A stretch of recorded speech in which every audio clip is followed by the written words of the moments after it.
ஒரு ஆசீர்வாதம் இல்லைன்னா கூட ஆண்டவரை துதிக்கணும். ஆமென். அவர் ரொம்ப வித்தியாசமானவர்.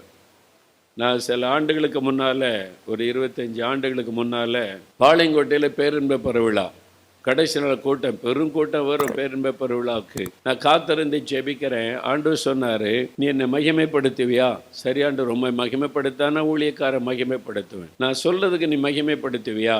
என்ன மகிமைப்படுத்தணும்? நான் உனக்கு கற்பத்தின் ஆசீர்வாதம் தரல, குழந்தை தரல. உனக்கு யாரோ ஜெபம் பண்ணாங்க. இப்போ இந்த டிஜே சொன்னாங்க, தம்பி நீங்கள் ஜெபிக்காதங்க, நான் ஆண்டவர்கிட்ட சண்டை போட்டுக்கிட்டு இருக்கிறேன் அப்படி சொன்னாங்க என்கிட்ட. ஜீவானந்தம் பிரதர் அவங்க சொன்னாங்க, நான் ஜெபிக்கிறேன் பிரதர் தம்பி உங்களுக்காக. அவங்களாம் என்னை ரொம்ப நேசிக்கிறவங்க.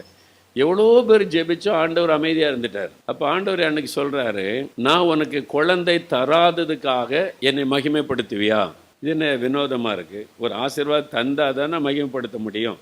எக்ஸாமில் வெற்றி பெற்றா எனக்கு ஜெயம் கொடுத்தா நீ மகிமைப்படுத்தலாம். தோத்துட்டா, நான் எக்ஸாமில் +2 எக்ஸாமில் கஷ்டப்பட்டு படித்த எக்ஸாம் எழுதுனேன், ஃபெயில் ஆகிட்டேன், கர்த்தருக்கு ஸ்தோத்திரம்னு யாராவது சொல்லுவாங்களா? நீங்கள் எப்போ சொல்கிறீங்களோ அப்போ தான் ஆண்டவருக்குள்ளே சரியாக இருக்குன்னு அர்த்தம். அல்லேலூயா சொல்லுங்க. ஆண்டவர் என்கிட்ட சொல்கிறார், உனக்கு குழந்தை தரல, அதுக்காக என்னை மகிமைப்படுத்துவேன்னார். நான் கேட்டேன், குழந்தை இல்லாததுக்கு எப்படி மகிமைப்படுத்த முடியும்?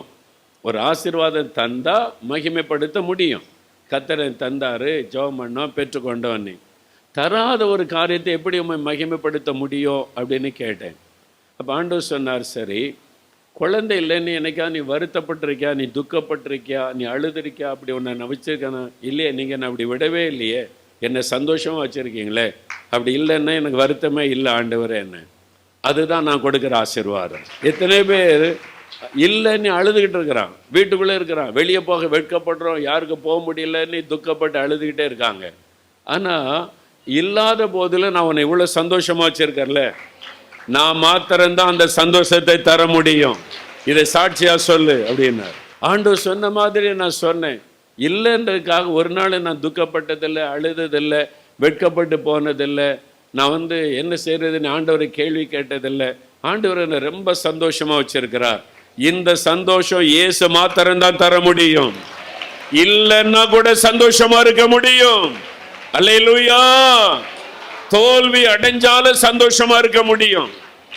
அந்த சந்தோஷம் இயேசு தான் தர முடியும். அதனால என்ன நடந்தாலும் என் இயேசுவை நான் குறை சொல்ல மாட்டேன், என் இயேசுவை நான் வருத்தப்படுத்த மாட்டேன், என் இயேசுவை நான் ஒரு நாள் வேதனைப்படுத்த மாட்டேன். நான் எப்பவும் அவருக்குள்ள நிலைத்திருப்பேன். என் இயேசு நல்லவர்.